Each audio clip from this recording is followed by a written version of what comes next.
40 number का topic है। ये किताब आपकी 40 नंबर की है। यानी किताब का नाम है राष्ट्र निर्माण की चुनौतियां। राष्ट्र निर्माण की चुनौती होने के बाद देखो भारत और पाकिस्तान, भारत और पाकिस्तान का जो विभाजन हुआ, भारत और पाकिस्तान का जो बंटवारा हुआ, उस बंटवारे के बारे में पूरी रूपरेखा, इसके बारे में संदर्भ में पूरी जानकारी मिलेगी।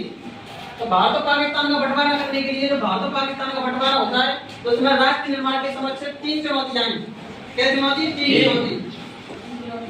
देखो 3 चुनौतियों का भारत को सामना करने के लिए जब भारत का विभाजन होता है, तो भारत का विभाजन होने के बाद भारत के पहले प्रधानमंत्री थे पंडित जवाहरलाल नेहरू। तो भारत के प्रथम प्रधानमंत्री पंडित जवाहरलाल नेहरू ने दिल्ली के लाल किले पर एक सुंदर सा, एक जबरदस्त तरीके से भाषण दिया।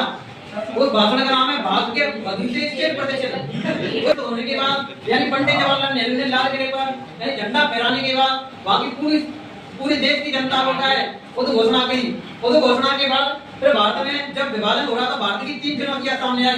देखो पहली चुनौती थी इसमें एकता कायम करना। एकता की विभाजन करने के लिए पहली चुनौती एकता कायम। देखो एकता का मतलब है जब भारत के समक्ष एकता का खतरा था, अखंडता, स्वतंत्रता, संपूर्णता होने के बाद भी भारत में एकता, यानी भारत में बहुत प्रकार के क्या धर्म लोग थे, विशेष प्रकार के धर्मों को मानने वाले थे, जिनमें हिंदू थे, बौद्ध थे, सिख थे, ईसाई थे, जैन थे। उनकी एक भाषा होनी चाहिए, उनको भारत में कैसे मेंटेन किया जाना चाहिए, उनको भारत में किस प्रकार का रहन सहन होना चाहिए, उनकी एक ही संस्कृति को लागू किया जाना चाहिए। इस प्रकार की समस्या भारत के सामने सबसे बड़ी समस्या हुई। वो कौन सी समस्या थी? एकता कायम करने की समस्या। इसलिए भारत में सबसे गंभीर पूर्ण चुनौती एकता कायम करने की चुनौती थी। व्यवस्था, लोकतांत्रिक व्यवस्था को कायम करना। देखो दूसरी चुनौती लोकतांत्रिक व्यवस्था कायम करना। लोकतांत्रिक व्यवस्था का मतलब है कि भारत में किस प्रकार यानी समतामूलक समाज की व्यवस्था होनी चाहिए। भारत में संसदीय यानी प्रतिनिधित्व मॉडल के शासन को अपनाया गया।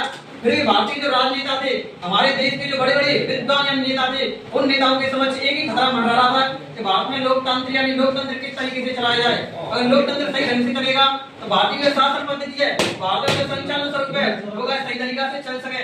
इसलिए भारत में लोकतंत्र व्यवस्था एक सबसे गंभीर चुनौतीपूर्ण बनी हुई थी। तो दूसरा जो चुनौती थी वो लोकतंत्र व्यवस्था को कायम करना। ये आर्थिक नीति निर्धारण करना। आर्थिक नीति निर्धारण का मतलब है कि भारत में पिछड़े लोग थे, अगड़े लोग थे, वंचितों को उन लोगों को भारत में किस प्रकार धरातल पर लाया जाए, उनको विकास किस प्रकार किया जाए, ये एक बड़ी समस्या थी। और आर्थिक नीति निर्धारण के यानी भारतीय जो नीति निर्देशक तत्व हैं उन